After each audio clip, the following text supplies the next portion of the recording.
Hello friends, कैसे हैं आप सब। मेरे इस क्रिएटिव जुडिशरी चैनल में आपका स्वागत है। फ्रेंड्स, जैसे कि आप जानते हैं, मैं आपके लिए नए नए जो जॉब वैकेंसीज है, जॉब के जो वैकेंसीज के जो नोटिफिकेशंस हैं, वो मैं आपके लिए लाते रहता हूं। ऐसा ही कुछ एक बार फिर मैं आपके लिए एक नोटिफिकेशन लेके आया हूं जॉब का दिल्ली हाई कोर्ट में। दिल्ली हाई कोर्ट के द्वारा रिसेंटली एक नोटिफिकेशन जारी किया गया है जूनियर जुडिशियल असिस्टेंट को लेकर। इस पोस्ट को लेकर दिल्ली हाई कोर्ट के द्वारा एक नोटिफिकेशन रिलीज किया गया है। तो आज की इस वीडियो में हम जानेंगे इस पोस्ट के बारे में। सबसे अच्छी बात क्या है फ्रेंड, इसके अंदर ये इसमें वो लोग भी अप्लाई कर सकते हैं जो सिर्फ और सिर्फ ग्रेजुएट्स हैं या ग्रेजुएट हुए हैं, वो लोग भी अप्लाई कर सकते हैं। जैसे कि मैं इसके पहले जो भी वीडियो बनाया है मैंने जॉब से रिलेटेड, वो एडवोकेट हो या लॉ ग्रेजुएट हो उनके लिए था। बट यहाँ पे जो है, अगर आप एक ग्रेजुएशन आपका ग्रेजुएशन कंप्लीट हुआ है तो भी आप इस पोस्ट के लिए अप्लाई कर सकते हो। और एक अच्छी बात है, इसका जो लास्ट डेट है अप्लाई करने का, उसके पहले भी अगर आपका ग्रेजुएशन डिक्लेयर हुआ है तो आप इस पोस्ट के लिए अप्लाई कर सकते हो। तो फ्रेंड्स, इस वीडियो में जानेंगे हम इस पोस्ट के बारे में और इसकी जो बाकी जो डिटेल्स हैं बारीकी से जानेंगे। तो इस वीडियो में हम आगे बढ़ते हैं और जानते हैं क्या कुछ इन्फॉर्मेशन इसमें दिए गए हैं। बट फ्रेंड्स, आगे बढ़ने से पहले अगर आपने मेरे चैनल को सब्सक्राइब नहीं किया है तो सब्सक्राइब कर दे, लाइक कर दे और बेल आइकॉन ऑन कर दें ताकि ऐसी जो इन्फॉर्मेटिव वीडियोस है वो आपको मिलते रहें। जैसे कि फ्रेंड्स, मैंने आपको बताया कि ये दिल्ली हाई कोर्ट के द्वारा वैकेंसी जो है वो रिलीज किया गया है, जो कि अब स्क्रीन पर ये उसका नोटिफिकेशन है, आप देख सकते हैं। जो पोस्ट के लिए रिलीज किया गया है वो पोस्ट का नाम है जूनियर जुडिशियल असिस्टेंट। ये पोस्ट का नाम है और एग्जामिनेशन ईयर है 2026। कुछ दिन पहले का ही ये पोस्ट है जो कि रिलीज किया गया है। इसमें डेट ऑफ जो सबमिशन है, ऑनलाइन जो एप्लीकेशन जो स्टार्ट हुआ है वो 4 फरवरी से स्टार्ट हुआ है, यानी कि आज से कुछ दिन पहले ये ऑनलाइन एप्लीकेशन स्टार्ट हुआ है। और इसका जो लास्ट डेट है क्लोजिंग का, वो 23 फरवरी 2026 है, यानी कि फरवरी खत्म होने से पहले ही आपका ये एप्लीकेशन क्लोज हो जाएगा। अगर आप इस पोस्ट के लिए इंटरेस्टेड हैं तो आपको ये क्लोजिंग के पहले ही एप्लीकेशन करना होगा। इसमें जो लास्ट डेट होगा करेक्शन का वो 27 को क्लोज हो जाएगा। इसका जो एडमिट कार्ड है, जो कि एडमिट कार्ड जो दिल्ली हाई कोर्ट की जो वेबसाइट्स हैं उसके ऊपर रिलीज किया गया है। यहाँ पे वेबसाइट का लिंक भी दिया हुआ है जो कि आप स्क्रीन पे देख सकते हैं, जो कि अनाउंस किया जाएगा। इसमें डेट स्पेसिफिक जो डेट्स होता है अनाउंस करने का वो नहीं दिया गया है। डेट ऑफ एग्जामिनेशन जो होगा, जो वेन्यू होगा, जो एड्रेस होगा वो भी अनाउंस किया जाएगा इसमें, जो कि अभी दिया हुआ नोटिफिकेशन में नहीं दिया हुआ है कौन से तारीख को दिया जाएगा।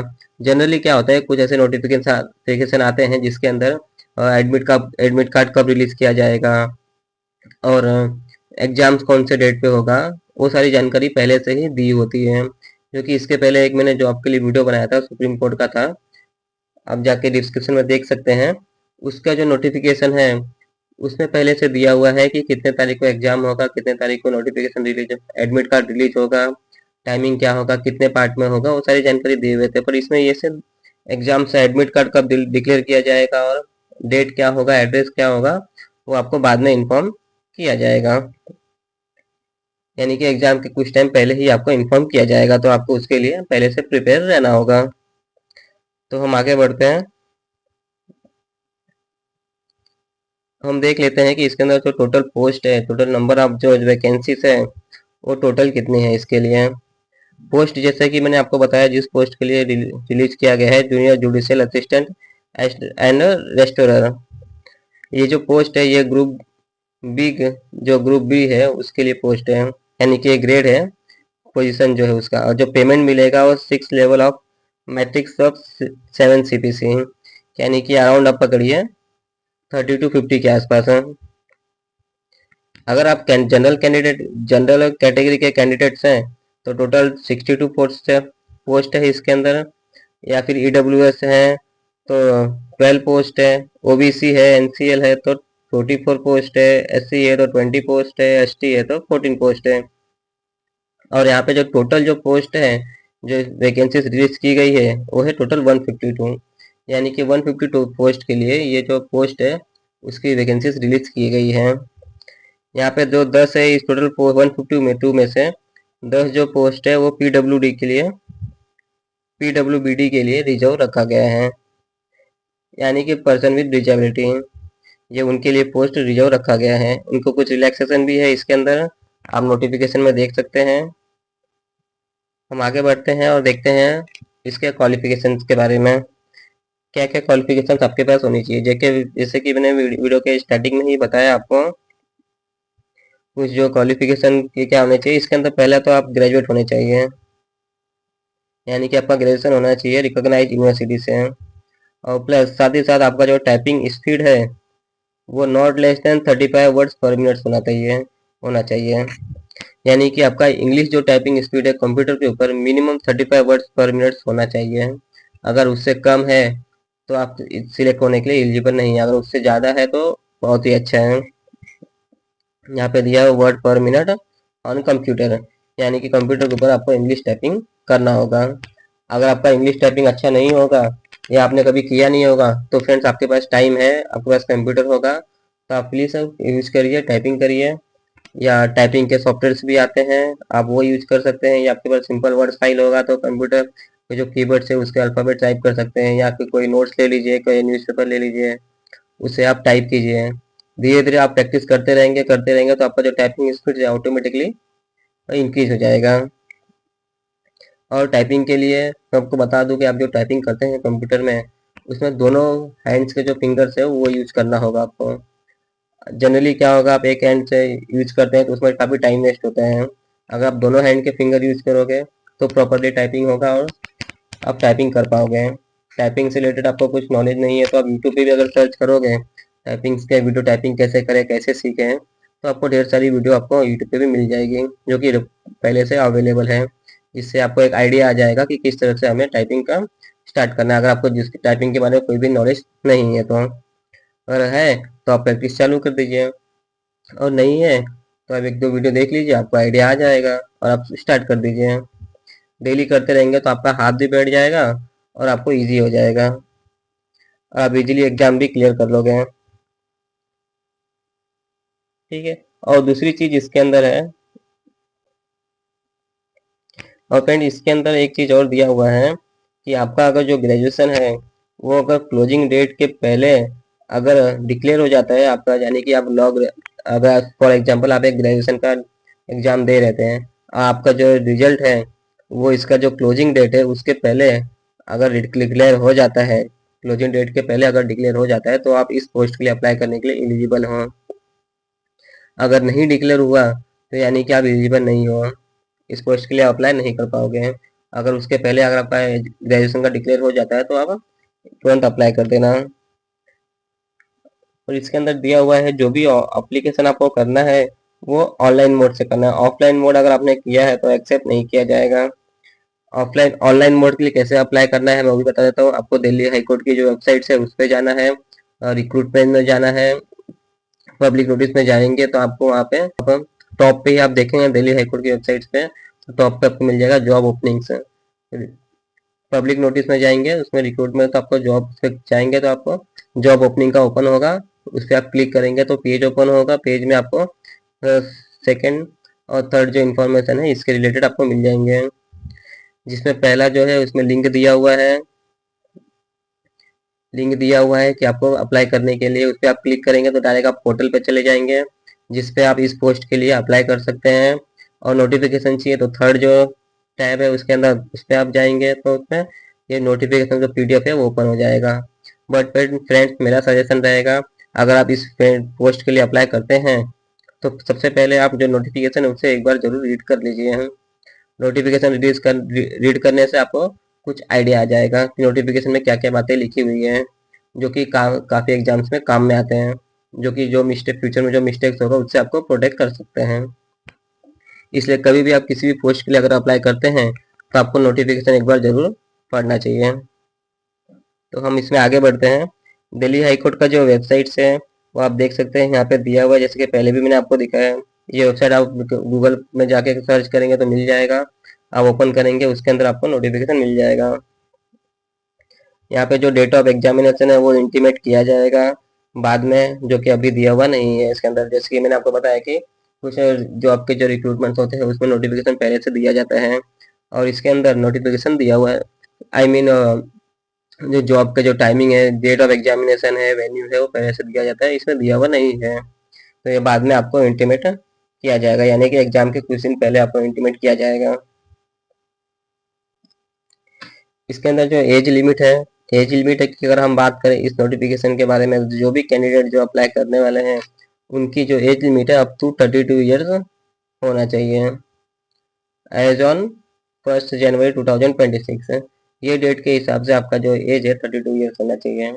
अगर मोर देन 32 ईयर्स है तो आप अप्लाई नहीं कर पाएंगे, और नॉट अर्लियर देन 94, ये डेट के पहले के अगर कैंडिडेट्स हैं तो आप अप्लाई इस पोस्ट के लिए नहीं कर पाएंगे।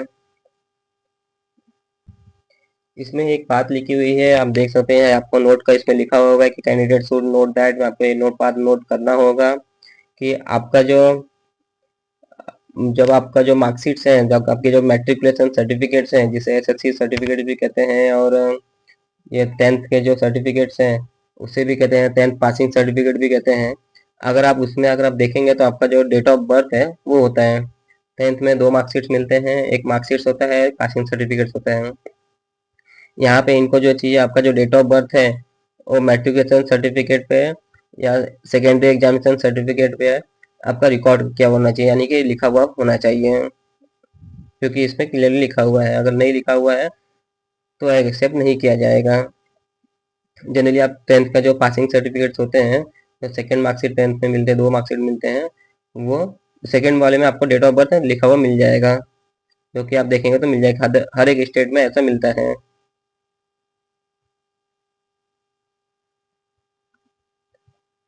यहाँ पे हम आगे देखेंगे तो इसके अंदर जो कैटेगरी है, जो रिजर्व जो कैटेगरी है, SC ST OBC PWD ex serviceman, ये सब के लिए, उनके लिए कुछ कुछ यहाँ पे कुछ जो ईयर्स है उसके रिलैक्सेशन भी दिए हुए हैं, जैसे कि SC ST के 5 ईयर्स फ्री है, OBC के 3 ईयर्स फिर 10 ईयर फिर 13, ऐसे जो रिलैक्सेशन भी दिए हुए हैं। अगर आप इस कैटेगरी में हैं तो आप एक बार ये जरूर देखना कितने साल का आपके रिलैक्सेशन है और क्या क्या छूट आपको दी गई है। There shall be no upper age limit, यानी कि जो रेगुलर सर्विस में है कोर्ट के अंदर, यानी कि जो हाई कोर्ट में रेगुलर सर्विस में है उनके लिए कोई भी अपर एज लिमिट नहीं है, subject to consider education qualification, यानी कि जो सब जो यहाँ पे जो रूल्स फ्रेम किए गए हैं वही रूल्स, सेम रूल्स इनको भी अप्लीकेबल होगा जो कोर्ट में सर्विस करते हैं, या फिर कहीं कोई ऐसे कैंडिडेट्स हैं जो अदर गवर्नमेंट डिपार्टमेंट में, पब्लिक सेक्टर में, दिल्ली जो जो डिस्ट्रिक्ट कोर्ट्स हैं वहाँ अगर सर्विस करते हैं तो उनके लिए भी कोई रिलीफ नहीं है, यानी कि कोई भी रिलैक्सेशन नहीं है, उनको भी ये रूल फ्रेम करना होगा। इस नोटिफिकेशन में जो रूल्स दिए गए हैं वो अगर फुलफिल हो रहा है तो ही वो इस पोस्ट के लिए अप्लाई कर पाएंगे, अगर वो इस पोस्ट के लिए फुलफिल नहीं हो रहा है तो वो अप्लाई नहीं कर पाएंगे। ऐसा नहीं है कि उस कोर्ट में काम करते हैं या अदर डिस्ट्रिक्ट गवर्नमेंट डिपार्टमेंट या कोर्ट में काम करते हैं तो उसके लिए एलिजिबल हो जाएंगे, ऐसा इसमें नहीं दिया गया है। हम देख लेते हैं इसका जो मोड ऑफ सिलेक्शन है वो उसमें क्या क्या दिए गए हैं। यहाँ पे जो एग्जाम कंडक्ट कराया जाएगा दिल्ली हाई कोर्ट के द्वारा, जिसके अंदर पहला जो होगा प्रीलिमिनरी एग्जाम होगा। आपने जैसे कि कई सारे एग्जाम्स देखे होंगे तो उसमें सबसे पहला एग्जाम यही होता है। 3 स्टेज होते हैं हर एक एग्जाम से, जिसमें प्रीलिम होता है, मेंस होता है और लास्ट होता है इंटरव्यू।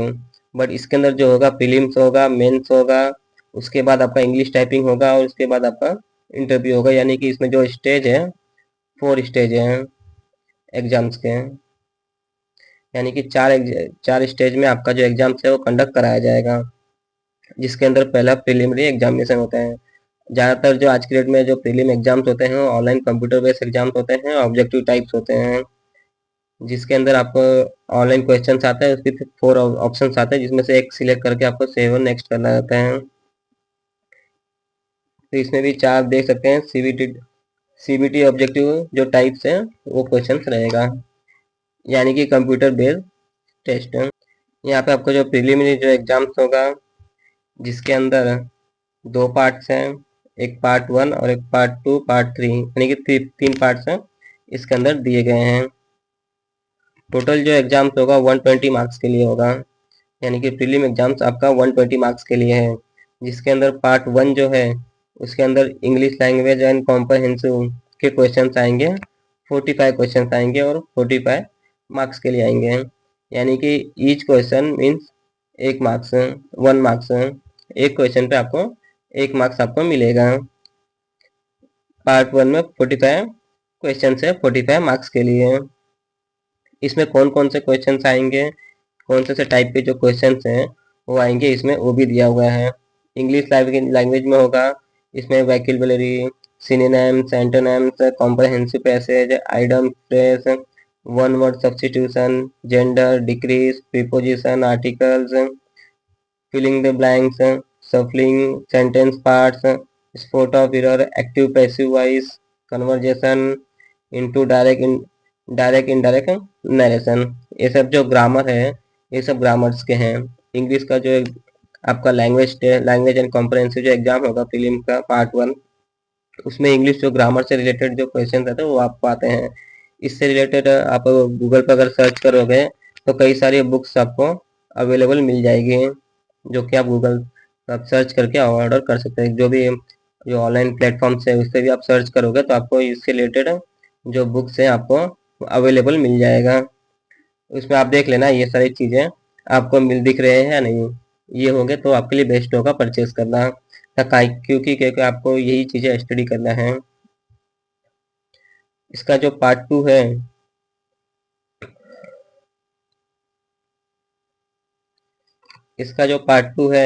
पार्ट टू जो एग्जाम्स होता है फिल्म का, उसमें रहेगा जनरल अवेयरनेस, यानी कि general knowledge and current affairs.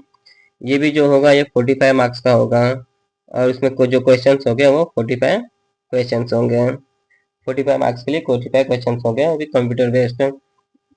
इसमें भी कौन कौन से टाइप के जो क्वेश्चन आएंगे वो इसमें दिए गए हैं, जिसमें सेलिएंट फीचर्स होगा कॉन्स्टिट्यूशन के, कॉन्स्टिट्यूशन ऑफ जो इंडिया उसका सेलिएंट फीचर होगा, इंडियन जुडिशरी के बारे में होगा, sports, games, arts and culture, Indian history, polity, geography, everyday science, national international organisation, institution, awards, famous personalities, importance date, interviews, इन इन्वेंशंस, डिस्कवरीज एक्सेट्रा। इसके अंदर जो 45 मार्क्स के जो आपको क्वेश्चन आएंगे, इसमें जो 15 मार्क्स के जो क्वेश्चन हैं वो होंगे करंट अफेयर्स एंड इवेंट्स।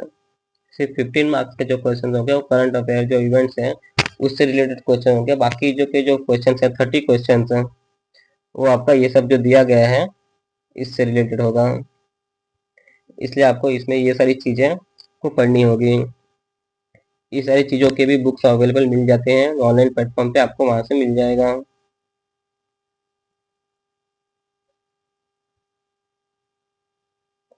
इसमें थर्ड दिया गया, थर्ड पार्ट जो है प्रीलिम एग्जाम्स का, उसमें फर्स्ट होगा general intelligence, reasoning ability, numerical, arithmetic ability. इसके जो क्वेश्चन आएंगे वो 30 क्वेश्चन आएंगे और होगा 30 मार्क्स के लिए, यानी कि 30 क्वेश्चन 30 मार्क्स के लिए होगा, जिसका टोटल तीनों पार्ट्स के जोड़ेंगे तो 120 क्वेश्चन होते हैं 120 मार्क्स के लिए। इसमें कौन कौन से टाइप के जो क्वेश्चन आएंगे वो भी इसमें दिया हुआ है। 30 क्वेश्चन आएंगे, वो तो वर्बल है नॉन वर्बल टाइप के। दो टाइप के क्वेश्चन आएंगे, एक होगा वर्बल और दूसरा होगा नॉन वर्बल, जिसमें हो गए analogous, similarities, difference, classification, problem solving, decision making, relationship concept, BODMS, percentage including profit and loss, discount etcetera, simple and compounding interest, time, speed, distance, time, work ratio, proportion etcetera. इस प्रकार के जो questions आएंगे आपके general intelligence में, ये type के आपको क्वेश्चंस आएंगे, तो इसके लिए आपको ये प्रिपेयर पहले से करना होगा। ये आपको 30 मार्क्स के लिए आएगा। थर्ड पार्ट जो आएगा 30 मार्क्स के लिए आएगा, सेकंड पार्ट जो आएगा 45 मार्क्स के लिए आएगा, फर्स्ट पार्ट जो आएगा 45 मार्क्स के लिए आएगा। टोटल जो रहे हैं यहाँ पे 120 क्वेश्चन हो रहे हैं 120 मार्क्स के लिए। तो प्रीलिम एग्जाम्स आपको पढ़ना होगा, और प्लस इसके जो आपको टाइम मिलेगा प्रीलिम एग्जाम्स के लिए 120 मिनट्स होंगे। क्वेश्चन भी आपके 120 हैं और टाइमिंग भी आपका 120 होगा। 120 मिनट्स में आपको ये पूरे सॉल्व करने होंगे, और उसके जो मार्क्स मिलेगा वो भी 120 मार्क्स में मिलेगा। ये ऑब्जेक्टिव टाइप क्वेश्चन आएंगे, इसमें क्वेश्चन दिया रहेगा विद 4 ऑब्जेक्टिव, फिर 4 ऑप्शन दिए रहेंगे, उसमें से जो एक ऑप्शन आपको ठीक लगे वो आप सिलेक्ट करना है और सेव करके नेक्स्ट करना है। इस प्रकार के कंप्यूटर बेस्ड टेस्ट होते हैं प्रीलिम्स के। इसमें 25% नेगेटिव मार्किंग दिया हुआ है, यानी कि 0.25% आपका मार्क्स एक रॉन्ग आंसर पे वो काट लिया जाएगा। यानी कि 120 में से आपने कोई भी एक रॉन्ग आंसर दिया है तो उसके लिए 0.25% मार्क्स आपका कट जाएगा। तो उसमें आपका 0.75% ही आपका बचेगा। फिर आप अगर कोई एक क्वेश्चन गलत हो जाएगा आपका तो फिर 0.25 पर कट जाएगा। तो कोशिश करना आप अच्छे से पढ़ाई कर लेना और काफ़ी अच्छे से प्रिपेयर करके आप एग्ज़ाम दे देना ताकि आपके मार्क्स जो है ना कटें। यहाँ पे जो एग्जामिनेशन पास करने के लिए जो नेक्स्ट स्टेप में जाने के लिए, यानी कि प्रीलिम एग्जाम पास करके आपका जो मेन एग्जाम्स होगा उसमें बैठने के लिए, उस स्टेज तक पहुँचने के लिए, सेकेंड स्टेज में पहुँचने के लिए अगर आप जनरल कैटेगरी के कैंडिडेट्स हैं तो आपको 60 मार्क्स आपको स्कोर करना होगा। यानी कि 50% जो मार्क्स हैं आपको लाना होगा आउट ऑफ 120। 120 में से आपको 60 मार्क्स आपको लाने ही लाने होंगे। 60 मार्क्स आएगा तो ही आप मेंस में बैठ पाओगे, अगर नहीं आएगा तो आप मेंस में बैठ नहीं पाओगे। अगर आप रिजर्व कैटेगरी से बिलोंग करते हैं तो आपको 54 मार्क्स लाने होंगे आउट ऑफ 120, यानी कि 45% मार्क्स आपको लाना अनिवार्य है ताकि आपको मेन एग्जाम से अगर देना है तो। अगर आप प्रीलिम जो है वो नहीं क्लियर कर पाए तो मेन एग्जाम में बैठने के लिए एलिजिबल नहीं हो पाओगे, अगर आपके पास ये जो क्वालिफिकेशन जो मार्क्स है आपके पास होंगे नहीं होंगे तो। फ्रेंड्स, आप जो ये जो पढ़ेंगे आउट ऑफ जो सक्सेसफुल जो कैंडिडेट्स होंगे उनको ही कॉल किया जाएगा नेक्स्ट स्टेज जो एग्जाम्स होगा उसके लिए। आप देख सकते हैं shall be call for next stage of examination. इसमें जो नेक्स्ट स्टेज जो दिया गया है वो मेन डिस्क्रिप्टिव एग्जामिनेशन यानी कि रिटन टेस्ट है। रिटन टेस्ट के लिए आप तभी एलिजिबल हो पाओगे, तभी आपको बुलाया जाएगा जब आप सक्सेसफुल क्वालिफाइड हो जाओगे, क्योंकि पीछे मैंने आपको बताया प्रीलिम कौन सा एग्जाम है, प्रीलिम एग्जाम्स में। यहाँ पे स्टेज 2 दिया गया है। स्टेज 2 जो है डिस्क्रिप्टिव टाइप्स क्वेश्चंस होंगे इंग्लिश लैंग्वेज में। लैंग्वेज का आपको ध्यान रखना होगा, यहाँ पे क्लियरली मेंशन किया हुआ है इंग्लिश लैंग्वेज में, यानी कि अदर जो लैंग्वेज है इसमें नहीं दिए गए हैं। तो आपको इंग्लिश काफ़ी अच्छे से पढ़ना पड़ेगा क्योंकि जो भी एग्जाम्स होंगे इंग्लिश लैंग्वेज में ही होगा। और ये जो मेन जो एग्जाम्स हैं ये 2 पार्ट में कंडक्ट कराया जाएगा, जिसमें पार्ट ए होगा और पार्ट बी होगा।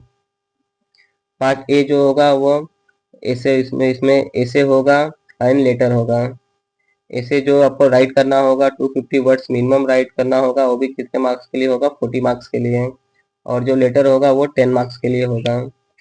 पार्ट बी जो है उसमें ग्रामर होंगे 30 मार्क्स के लिए, ट्रांसलेशन होंगे 20 मार्क्स के लिए, और 25 वर्ड्स का आपका ट्रांसलेशन आपको करना होगा, यानी कि एक पैसेज दिया जाएगा उसका आपको ट्रांसलेट करना रहेगा। ग्रामर आएंगे आपको, ग्रामर आपको लिखना रहेगा, उसका जो आंसर है आपको लिखना रहेगा करेक्ट आंसर। ये जो टोटल मार्क्स के लिए जो मेन एग्जाम होने वाला है वो 100 मार्क्स के लिए होगा। और इसमें जो टोटल टाइमिंग जो आपके लिए दिया गया है वो 120 दिया गया है, यानी कि 120 मिनट्स के अंदर आपको ये मेंस एग्जाम से आपको क्लियर करना होगा।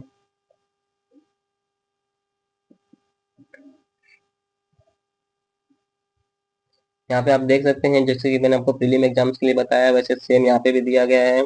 अगर आप जनरल कैटेगरी के कैंडिडेट्स हैं तो आपको 50% मार्क्स आपको स्कोर करना होगा। 100 मार्क्स का है तो 100 मार्क्स में से आपको 50 मार्क्स आपको लाने होंगे अगर आप जनरल कैटेगरी के हैं। और अगर आप रिजर्व कैटेगरी के हैं तो 40% मार्क्स आपको स्कोर करना होगा, यानी कि 100 आउट ऑफ 45 मार्क्स आपको लाने होंगे यहाँ के, जो कि क्लियरली जिसमें दिया गया है इंक्लूडिंग PWD कैंडिडेट, यानी कि डिजेबल कैंडिडेट्स हैं उनको भी सेम रूल्स अप्लाई हो रहा है उनके ऊपर भी। और इसमें आगे भी दिया गया है, सेम चीज दिया गया है out of successful candidates of stage 2। Stage 2 जो है वो मेंस एग्जाम्स है। मेंस एग्जाम जो है स्टेज 2 अगर आप सक्सेसफुल क्वालिफाइड हो जाते हो तो ही आपको कॉल किया जाएगा नेक्स्ट स्टेज के लिए। इसमें नेक्स्ट स्टेज क्या होगा, स्टेज 3 होगा। और स्टेज 3 क्या है, टाइपिंग टेस्ट है, इंग्लिश टाइपिंग टेस्ट है। इंग्लिश का जो टाइपिंग टेस्ट है उसका भी आपका टेस्ट लिया जाएगा, बट तब आपको उसमें बिठाया जाएगा जब आप मेन एग्जाम्स क्लियर कर लोगे। पहले आपका प्रीलिम होगा, फिर आपका मेंस होगा, फिर जो थर्ड होगा वो होगा इंग्लिश टाइपिंग टेस्ट। और टाइपिंग टेस्ट में आपको कितने वर्ड्स पर मिनट टाइप करने हैं, 35 वर्ड्स आपको पर मिनट टाइप करने हैं इंग्लिश में, वो भी कंप्यूटर के ऊपर। तो स्टेज जो 3 है वो हम देख लेते हैं। स्टेज 3 यहाँ पे दिया गया है इंग्लिश टाइपिंग टेस्ट। इंग्लिश जो टाइपिंग टेस्ट है वो होगा 10 मिनट्स के लिए। इसके लिए ड्यूरेशन दिया गया है, जो टाइम दिया गया है ओनली 10 मिनट दिया गया है। और भी कंडक्ट किस पे किया जाएगा, कंप्यूटर पे। आपको कंप्यूटर पे बिठाया जाएगा, 10 मिनट के लिए होगा। 10 मिनट के अंदर आपको जो एक पैसेज आएगा वो आपको टाइप करना होगा, जिसमें आपकी typing speed 35 words per minute होना चाहिए। English typing test on computer. Computer के ऊपर आपको 35 वर्ड्स पर मिनट आपको टाइप करना होगा। आपका जो स्पीड आएगा टाइपिंग का वो 35 वर्ड्स पर मिनट होना चाहिए।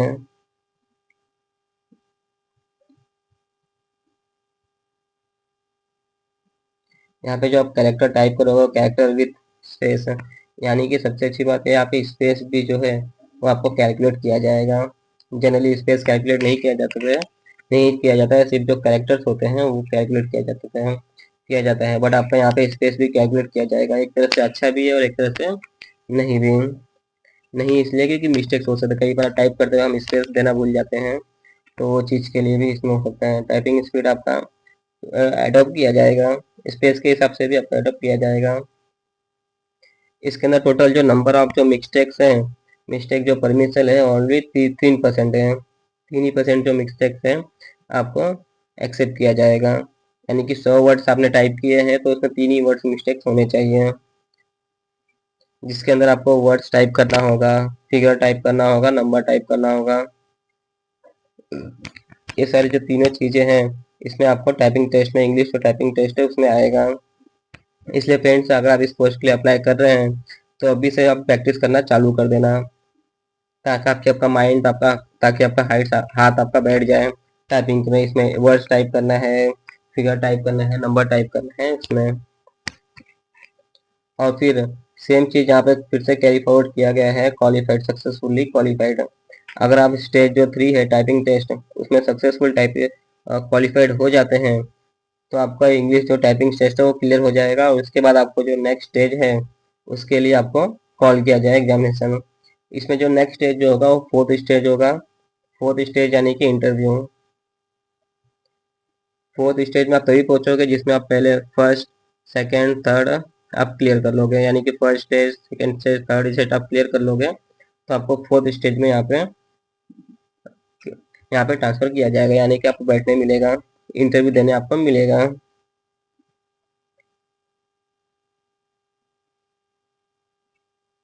यहाँ पे जो आपका इंटरव्यू है, इंटरव्यू दिया गया है 4th स्टेज है। इंटरव्यू जो होगा आपका 15 मार्क्स के लिए होगा।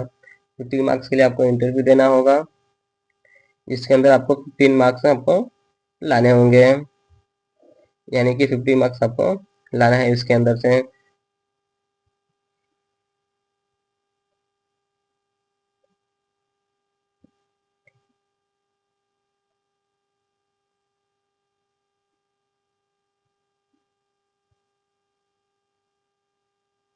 एक चीज यहाँ पे जो दिया गया है वो ये दिया गया है कि आपका जो फाइनल सिलेक्ट मेरिट लिस्ट है, यानी कि आपको एज अ कैंडिडेट सिलेक्ट किया गया है, उसकी जो मेरिट लिस्ट जो प्रिपेयर की जाएगी वो दो चीज के बेस पे प्रिपेयर किया जाएगा। पहला जो है स्टेज 2, यानी कि मेन डिस्क्रिप्टिव जो एग्जामिनेशन है, मेंस जो एग्जाम्स होते हैं वो देखा जाएगा। और सेकेंड उसके बाद देखा जाएगा 4th स्टेज, यानी कि that is interview. Third second stage that is main exams and second 4th stage that is interview. ये दोनों के हिसाब से आपका जो मेरिट लिस्ट है वो प्रिपेयर किया जाएगा। उसके हिसाब से डिसाइड किया जाएगा कि आप इसके लिए सिलेक्ट होते हो या नहीं होते हो। तो फ्रेंड्स इसके इस इंटरव्यू के इस जो नोटिफिकेशन है इसमें जो मेन मेन बातें थी वो सारी बातें मैंने आपको बता दी है, जो सारी क्लियर कर दी है। आप फ्रेंड्स इसका जो नोटिफिकेशन है एक बार दिल्ली हाईकोर्ट की जो वेबसाइट से उससे आप डाउनलोड कर लेना है, या फिर मेरा जो टेलीग्राम चैनल है उसमें भी मैं अपलोड कर दूंगा। और इस वीडियो में आपको लिंक भी प्रोवाइड करा दूंगा, जिससे आपको वहां से भी मिल जाएगा, आप वहां से भी डाउनलोड कर सकते हैं। या फिर दिल्ली हाईकोर्ट की वेबसाइट पर तो है ही है, वहां से भी डाउनलोड कर सकते हैं। फ्रेंड्स इस पोस्ट के लिए अप्लाई करने से पहले आप एक बार जो नोटिफिकेशन है वो पूरा अच्छे से पढ़ लेना, प्रिपेयर कर लेना। और आप इस पोस्ट के लिए अप्लाई करने जा रहे हैं तो आप भी से जिसमें जो दी गई है स्टडी दी गई है टाइपिंग टेस्ट है वो आपको स्टडी करना चालू कर देना है। एक चीज आपको नोट करना है, इसमें जो एग्जाम कंडक्ट कराया जाएगा वो सिर्फ और सिर्फ इंग्लिश में कंडक्ट कराया जाएगा। इंग्लिश में ही एग्जाम होगा, जो कि इसमें क्लियरली मेंशन किया हुआ है। अदर लैंग्वेज के बारे में इसमें नहीं दिया गया है। तो आपको इंग्लिश को अच्छे से प्रिपेयर करना होगा। इंग्लिश ग्रामर जो है वो भी आपको अच्छे से ध्यान देकर पढ़ना होगा, और इंग्लिश जो टाइपिंग टेस्ट है वो भी आपको देखना होगा। इसमें जो जो टाइप्स के क्वेश्चंस आने वाले हैं जो उसमें दिए गए हैं, उस टाइप के जो बुक्स होते हैं आपको ऑनलाइन प्लेटफॉर्म पे अवेलेबल मिल जाएगा। आप गूगल पे सर्च करिए, इस प्रकार के क्वेश्चंस के जो सॉल्यूशंस हैं विद सॉल्यूशन आपको मिल रहा है, तो आप परचेस करिए और आप स्टडी का अपना जो स्टडी है स्टार्ट कर दीजिए।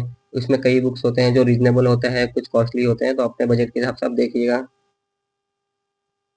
तो फ्रेंड्स, आज के लिए इतना ही।